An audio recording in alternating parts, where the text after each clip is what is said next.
everyone, thank you for joining me for another video. It's another beautiful brisk fall day here today, so you can see behind me. And today we're going to be answering questions about this thing that I get asked all the time. First, we're going to give it a good wash.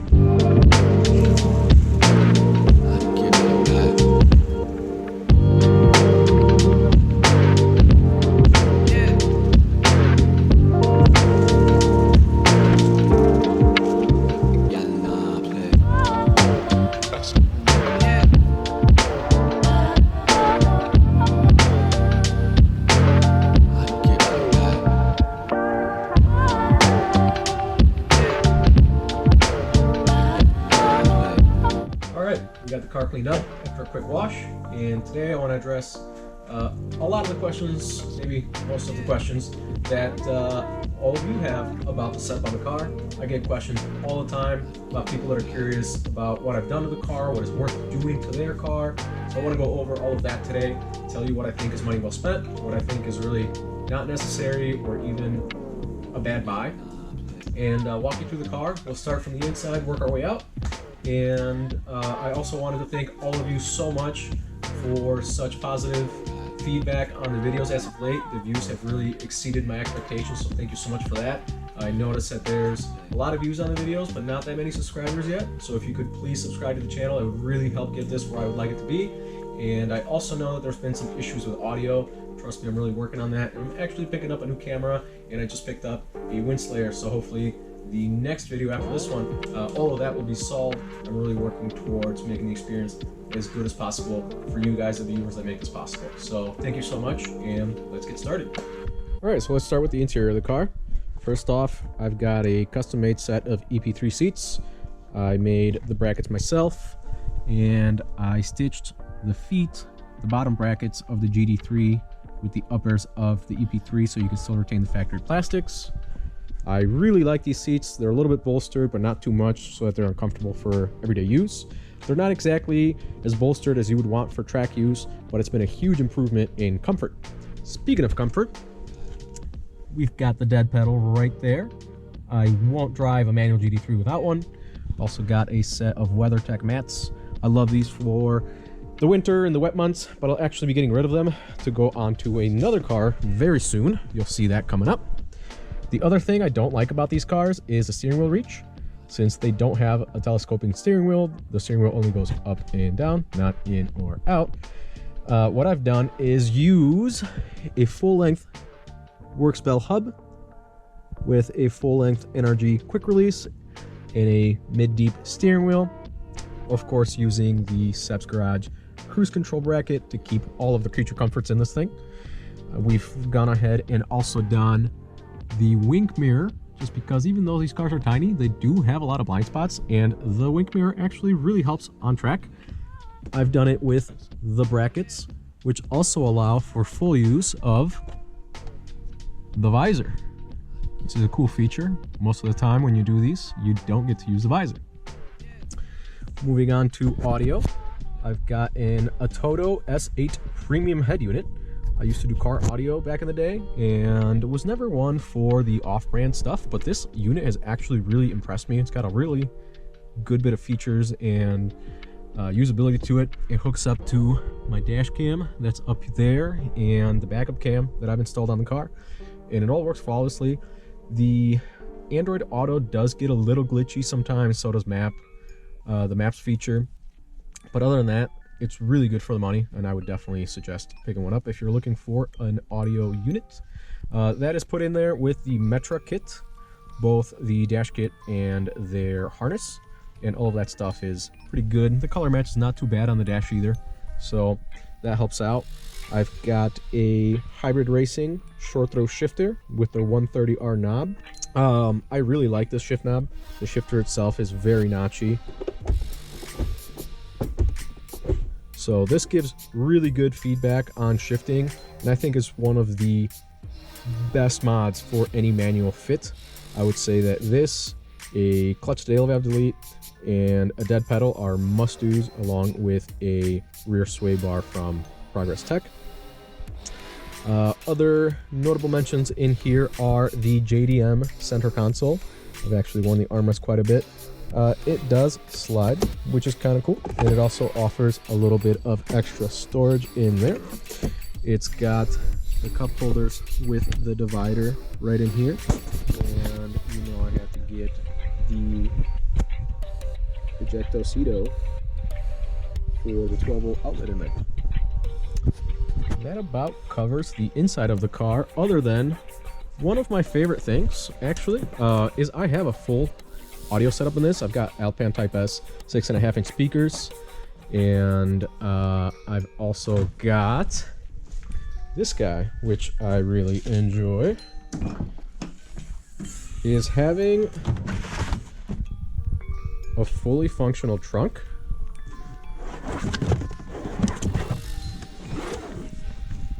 But still having a subwoofer, powered subwoofer. This is a Servan Vega unit. It's a little bit on the pricey side, but it's really solid construction. This is all aluminum. And I've actually carried a spare engine and transmission in the back of this car on top of that. Like, this floor is super flimsy, and it pushes around all over the place. So the engine and transmission were resting on top of the subwoofer, and no cracks, no problems. That thing took it like a beast. So if you're looking for audio, that's an awesome way to keep all of the usability in the back of this car and not have to worry about taking up all your space. Moving on to what people probably ask about the most is the exterior of this car. I think I get a lot of attention because of how the car looks, which was the point of the build. So we'll go front to back here. I did have a Mugen grill on this car, but the center point of the Mugen grill sits higher because it's meant for the short nose of the JDM front bumper.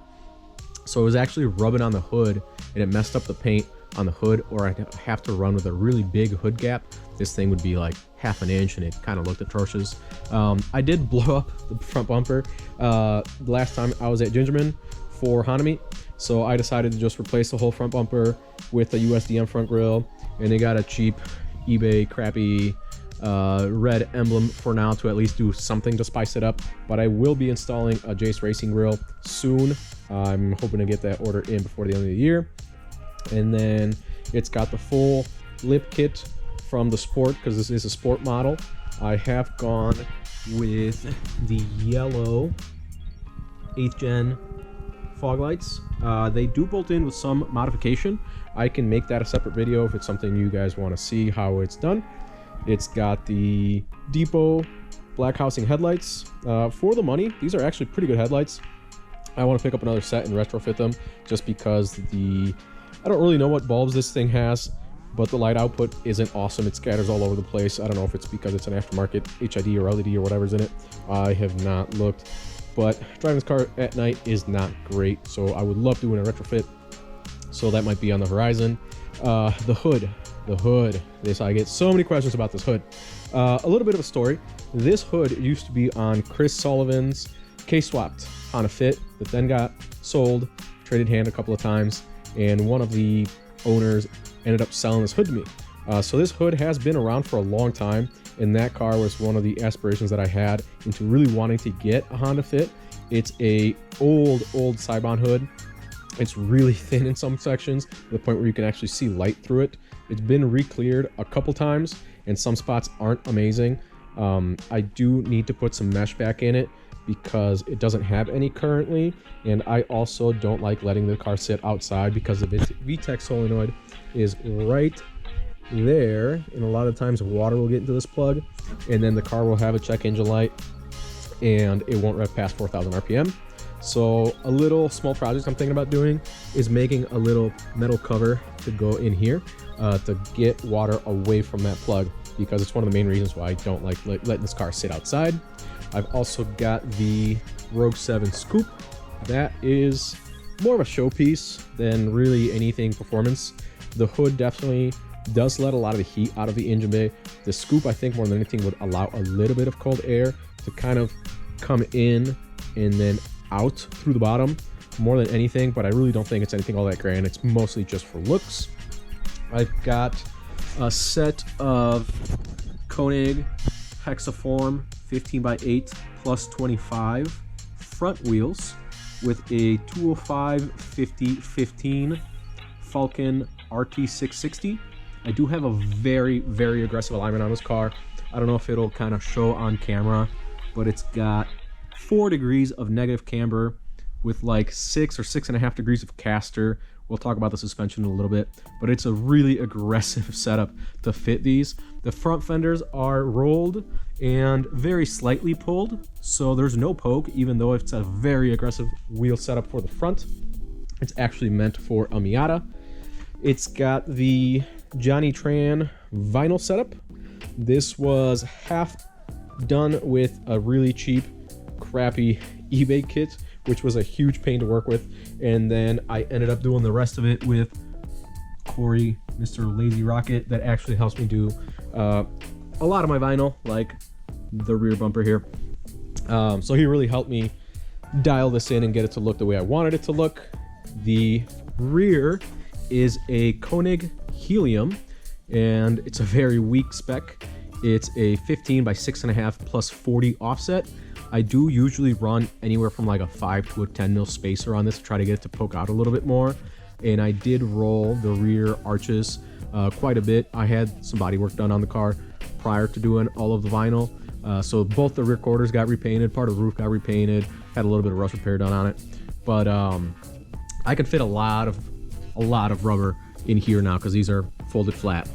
And this is fairly sunk in. I don't know if that will kind of tell you, but I mean, there's like 2 fingers worth of room between the tire and the quarter. So there's a lot of space there.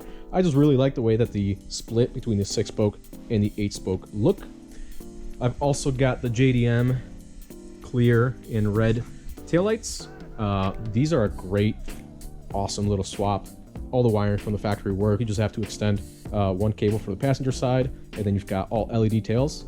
I've also got the LED rear with my overlay and the J's wing. This is actually an eBay J's wing, which I made custom dry carbon. I don't know if you can tell. Plates for. And I think that about sums it up. Oh, how could I forget? WeatherTech visors. I love these. Great buy on those. All right, under the hood and performance mods. First off, I really like these. They're little hood struts. They were meant for the JDM model of the car, so they're kind of really finicky and kind of a pain to install.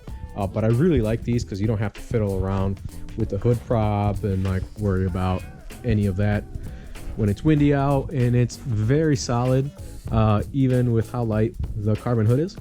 So those are actually a really cool mod. I just wish that there was a kit that was easier to install for the US spec cars. So maybe something I work on in the future. Not really sure on that yet. But as far as engine stuff goes, my setup is fairly simple and it makes really good power. This car stock made 92 wheel horsepower. With tune, it made 104. And then with all the current bolt-ons and the cam and everything that I've got, it makes 118. Now those numbers are on a DynoJet, I believe, which I know is known for reading a little bit lower. And it's also on 87 octane fuel. I don't run this car on premium just because I daily drive it and I don't want to be topping off on expensive gas all the time. That's not the point of the car. The car is not meant to be a high horsepower build of any sort. I just wanted to have more fun with what was already in here. So definitely room to grow as far as horsepower figures go. To start off, I've got eBay's shittiest intake. I had a modified factory airbox that was not in great shape, so I decided to just pick this up for 50 bucks. Now, because I do have a giant hole in my hood, I decided to get a dry sock from Engine. As you can see, it does get dirty. That is a wear item, and then the filter also needs to get cleaned every once in a while. It's mostly for noise. It doesn't really do anything for performance, but it's a fun little cheap $50 mod that you can do. I do have a camshaft installed on this engine. It is made by Cat Cams. They are out of Europe. I did have to import it. It was expensive, and I really wouldn't recommend doing that unless you really want to get every little tiny ounce that you can out of the car in a naturally aspirated format. The cam doesn't require to do springs and retainers, but the installation process is a huge pain in the neck. the camshaft doesn't pop out the top like most engines. Right behind here, on the side of the engine, where all of the wiring, this is like a big plastic chunk of wiring harness, you have to remove all of that, and the camshaft actually slides out the side like an old school V8 engine, and it's not fun. On top of that, if you want to do the timing chain, you have to remove the whole front cover. I was able to get past that by trying some different things on the engine that I have on my stand and kind of messing with that before I messed something up on this. The camshaft got rid of some of the low end, so off the line this car is actually slower than stock, I think, and it moved that up in the power band, and now it makes more power, like past 5,500. So it does feel more lively up top, which is great because I do track the car and I spend a lot of time in the higher RPM range, but it's not great for street driving. And if I were to do this all over again, I probably wouldn't waste the money, because it was about, I think, $700 for the camshaft, and I don't think that $700 was well spent on that. I do think that the best thing that you can do to these cars for performance is getting Flash Pro. Honda out of Flash Pro absolutely changed the way this car feels. The throttle response on these cars factory is garbage. Like, you go to give it throttle and the car's like, I'll think about it, and then it finally gets to it. With Flash Pro, you can change all of that and really make the car come alive. And on top of that, you can actually just flash one of the off-the-shelf tunes that comes with the Flash Pro unit, and it makes the car feel night and day. Obviously, dyno tuning will give you the best results for your setup, but Flash Pro is probably the #1 performance mod I would tell people to do before they touch anything else. Moving on, I do also have the unequal fabrication long tube header. So that takes it from the really short 4 to 1 merge, and it makes it into a really nice sweepy 4 to 2 to 1, and it replaces the little short manifold and then the cat into one long piece. That itself makes a huge difference. There is a huge bottleneck in the exhaust right there, and with the tune where the car's making 118 horsepower, I had to take that header off and send it back to Ethan, because again, when I messed up the front end, I actually clipped the exhaust and broke the flex pipe on the header. So I sent it back out to him, and he fixed it free of charge. Thank you again. That was so awesome of you. And I drove the car for a handful of weeks with an aftermarket header and aftermarket test pipe. And even though it wasn't the factory components and it was still larger aftermarket components, being that bottleneck of a 4 to 1 makes the car feel so much slower. Like, just the change, I didn't change the tune, I didn't change anything else. It was just swapping the header out for other aftermarket components, made a huge noticeable difference in response and power. So if you do want to squeeze power out of these, a long tube header from Unequal Fabrication is a great way to spend a couple bucks. I don't know what he's selling them for currently, so don't quote me on this, but I want to say that they are 700 bucks. So if you have some money burning a hole in your pocket and you're thinking of getting a cam, don't. Get a long tube header.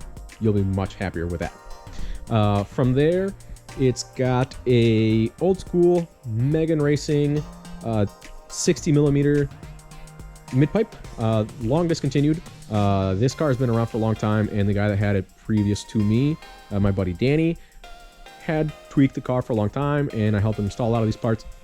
But he had found one of the discontinued Megan Racing mid pipes, which the car does have. It hangs really, really low on the passenger side by the side skirt, so actually getting car on the lift, a lot of times I'll touch the resonator that's built into that mid pipe before I even get to the jacking point. So I'm actually thinking that when the turbo setup goes on this car, I'll have the entire exhaust redone by Ethan, just because I hate that that is one of the lowest hanging parts of the car. Moving on to the last bit of the exhaust, I've got a really cool old school Tanabe Medallion touring muffler.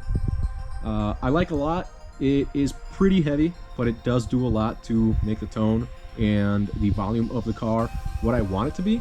I do have the matching Megan dual tip muffler that goes with that mid pipe, but it's basically just straight through, and the car sounds so loud that it's not really my thing. And then a couple other small things that I've done for performance.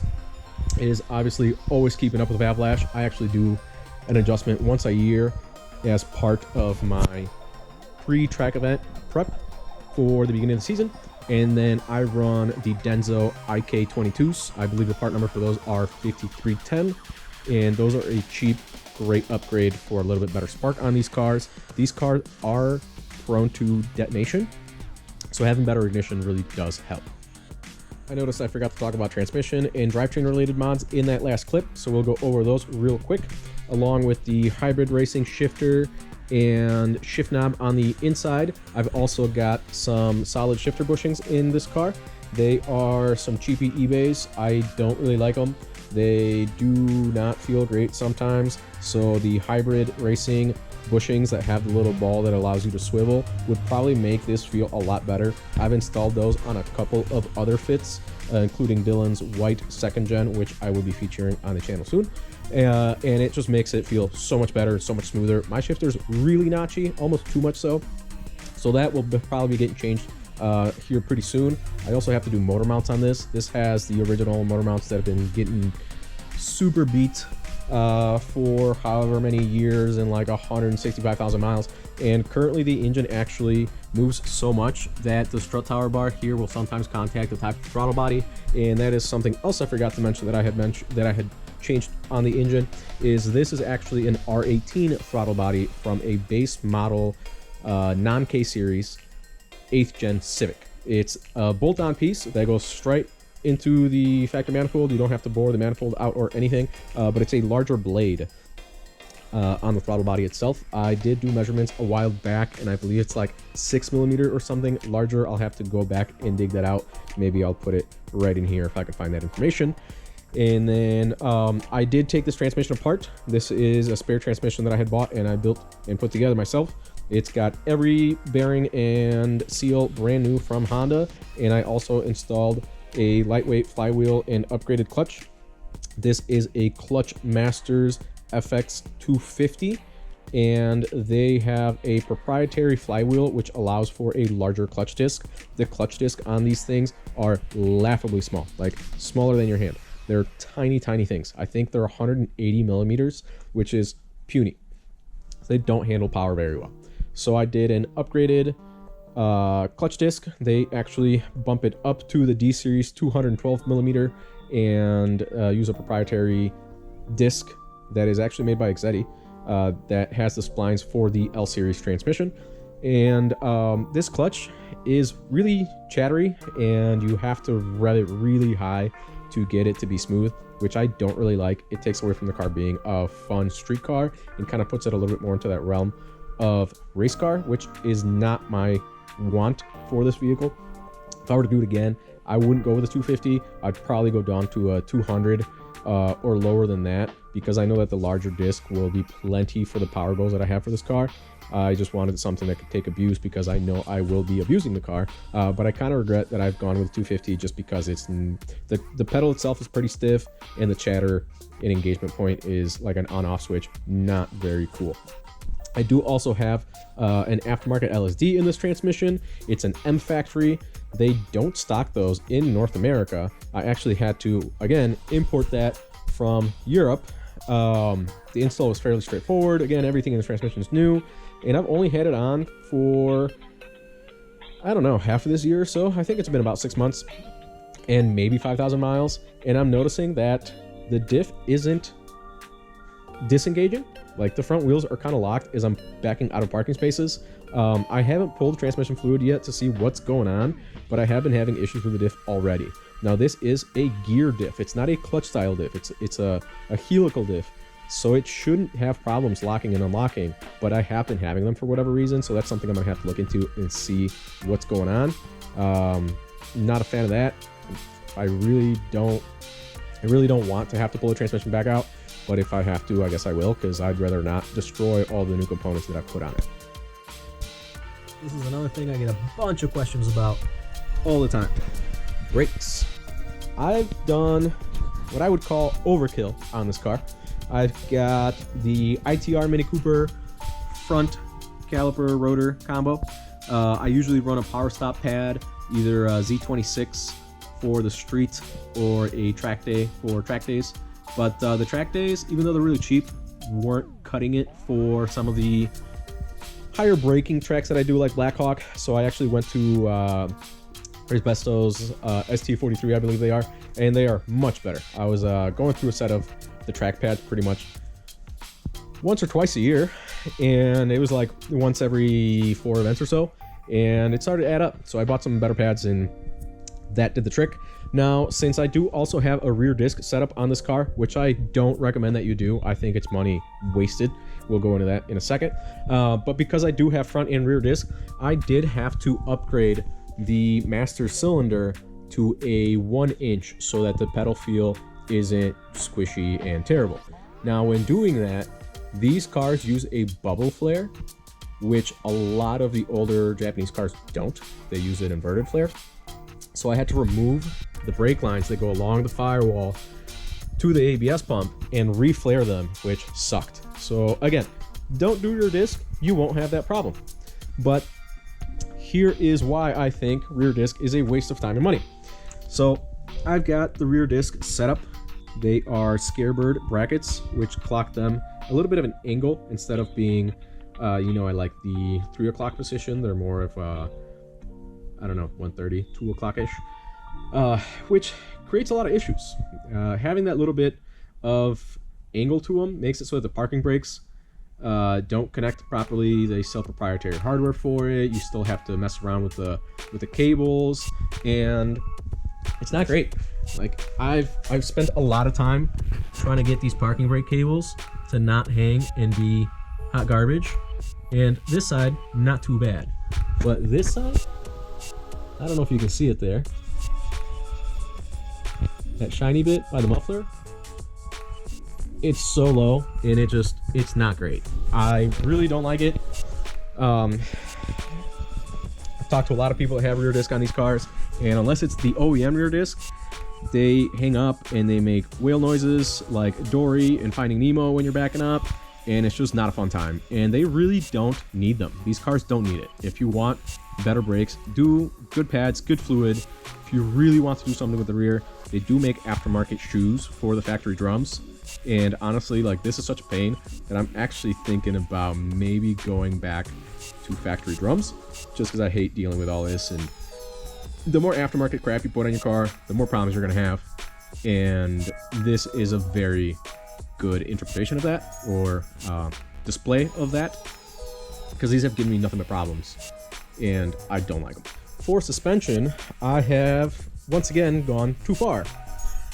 I cut out my strut towers and installed these TCS plates, which are slotted and allow for caster and camber adjustment. Now mine are kind of at like a 45 degree, so it's both caster and camber at the same time. You can install them so they're caster only or camber only, but mine are at a 45 degree on both sides. And the added caster is great. It really does make the car feel a lot better on track. On the street, not so much. If you have a street car, probably wouldn't recommend doing that. Plus, you'll never be able to put factory suspension bag on it because you have to run those strut tops, which are only compatible with coilovers, and they're not even compatible with all coilovers. They're just compatible with some or most coilovers. So not great if you want a street car. You definitely don't need them for a fun street car, but if you are wanting a really aggressive alignment setup like what I've got, then if it's going to be a track oriented car and you're really going to be pushing the limits of what your tires can handle in extreme situations, then yeah, you should probably do that. I do run -4 degrees of front camber. I was noticing that on track I was rolling over the edge of the tire a lot, even when I was at like 3.2 degrees of negative camber. These cars have kind of weird suspension geometry in the front, especially when you lower them to this degree. So having that much negative camber does increase the tire wear quite a bit, especially because now the car is super sensitive to any kind of toe change, like the slightest bit of toe change, and it'll just eat your tires. Like I had these tires up here. I don't know if you'll be able to see that guy right there. but that inner edge got eaten completely on a brand new tire in under 2 months. And I don't drive my cars that often. Like, I think I put maybe 7,000 miles a year on this car, if that. But it just chewed it because the alignment was like the little bit, you know, like tiny bit off, and it just ate that tire. And that gets costly, you know, like tires aren't cheap, especially when you're paying good money for sticky 200 tread wear, top tier tires. So again, on a street car, wouldn't really do it. If you really want to push the limits of what you can do in a fit, yeah, you're gonna be paying for it. Other than that, I've got the K-Sport Control Pro coilovers. Those were one of the first things I bought for this car because it came on some garbage eBay suspension. You know, you always get what you pay for, and suspension is really one of those places. Like, a lot of people all the time are asking, like, oh, have you know, tried these $600 coilovers? No, they're garbage. Don't buy cheap suspension. Buy name brand stuff, something that's actually got some R&D behind it, not some junk eBay crap, or Amazon, or, you know, wherever the hell you want to get it. Buy something quality. This suspension rides amazing. And I've had a lot of people that have driven this car, ridden in this car, compliment the way that this car rides. And it's really, you know, it's a simple setup, but it rides amazing, even at this ride height. I've changed the front springs to 8K springs. It came factory or you know, off the shelf with 6K fronts, and I think they're like 5.2K rears. And I bought this particular set of coilovers from K-Sport because they were the softest spring rates that I could find, and I hated how harsh the other coilovers rode on what was supposed to be 6K springs. It just rode like a bag of bricks. It was terrible. And then I started tracking stuff, and, you know, I decided I needed more front spring, so I changed the front springs to 8K springs, and it still rides amazing. These shocks, for the front coilovers, the shock bodies can handle these 8K springs no problem. They're fantastic. And what I really like about it is that they have the valving adjustment, and it actually does something. When I carried that engine in the back of this car, the car was like popping a wheelie pretty much because of how much weight was towards the back of the car. What I did was I just stiffened up, you know, it's turned that knob and stiffened up the rear, and it really made the car drive so much better on that drive back. I drove 2 hours to go pick up that engine, and it was all highway speeds. And that first like 5-10 minutes that I was driving without the valving adjustment done in the rear was sketchy. I stopped and did the valve adjustment in the rear, and it was great. So not only do I like spending money on good suspension for track use, which is, you know, the intentions of the use of the car, but it also really helps in a everyday utilitarian use for these vehicles, because if you do have a lot of weight in the back, you can adjust for it, and then the car is not going to be all over the road or dangerous or sketchy to drive. So definitely something that I would recommend spending good money on. On top of that, I get asked, how did you do 4 degrees of negative camber in the front? Well, it's not all the tops. The tops actually mostly do caster. What I did do is the top bolt hole for the coilover, instead of being slotted a little, I took a Dremel and made it a lot bigger so that the top can go in more and get more negative camber. I only run 1 Campbell in the front of the car because I don't want it to fail. If I had 2, I've seen that they fail and it's not a good time. So I still have at least 1 stock bolt per side, and then the aftermarket one at the top to really fine tune that alignment setting. I also have shims in the rear. This car does get, I want to say it's like 1.6, 1.8 camber just on its own without any shims. But for track use, I shim it, and then I get closer to, I think it's like 2.6, 2.8, somewhere around there. That rear camber is not as necessary. Definitely don't shim your car unless you absolutely have to. It will increase tire wear. But I did notice a lot more grip. The car was actually almost too hooked up. I do have the Progress rear sway bar, and I didn't run a front sway bar for a long time. Now I am running it again just because I have the LSD and I wanted to play around with that. I do also have the front strut tower bar, which doesn't do too much, but it is a little bit of additional rigidity. But the car's kind of too hooked up on the track, actually, since I did do the large amount of camber, negative camber, front and rear, and it was difficult to get the car to kick out on the rear end.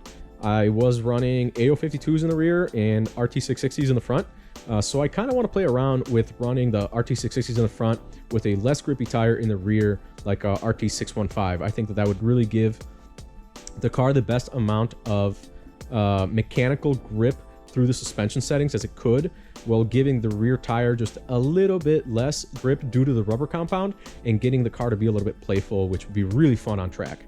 Again, if you're not really doing any track use, don't go that far. Just get a nice set of coilovers. I would do one camber bolt per side in the front, and try to get to a somewhat stock alignment setting. Maybe 2 degrees in a negative camber in the front would be more than enough, and you don't really have to touch the caster or anything like that.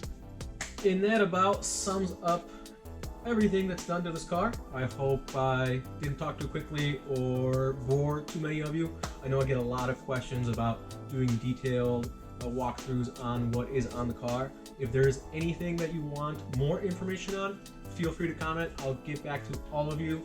And if there's anything in particular that you want to see as far as how it's installed or set up or anything like that, let me know on that as well. I'd love to make more videos on what you want to watch. And yeah, let me know. Let's keep in contact, keep the ball rolling. I do have one last pretty big announcement to make for everyone. I will be doing the first and only sale of the year here on the website. It will start on Wednesday before Thanksgiving, and it'll go through to Cyber Monday. It'll be 5% off the entire site. Everything will be 5% off. I have most items in stock. I do have some stuff that's coming in, so depending on what you get, some stuff might be just a little bit delayed on shipping.